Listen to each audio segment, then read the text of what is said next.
নমস্কার, মাধুরী food industry আপনাদের সবাইকে স্বাগত। শীতের শুরুতেই সবাইয়ের জন্য রইল স্পাইসি চিকেন।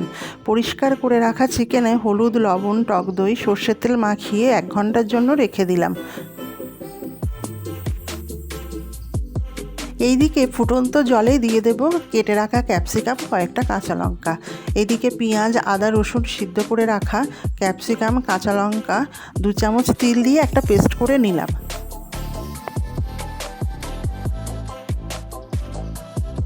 এরপর কড়াইতে তেল দিয়ে গোলমরিচ ফোড়ন দিয়ে পেঁয়াজ কুচি ভেজে নিয়ে এবার এই পেস্টটা দিয়ে দিলাম। ম্যারিনেট করে রাখা চিকেনও দিয়ে দিলাম।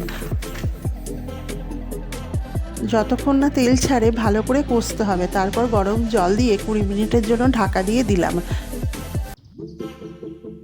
হয়ে গেলে নামানোর আগে দিয়ে দিলাম সামরিচ গুঁড়ো, জায়ফলের গুঁড়ো, বেশ কয়েকটা চিড়ে রাখা কাঁচা লঙ্কা, 1 চামচ ঘি।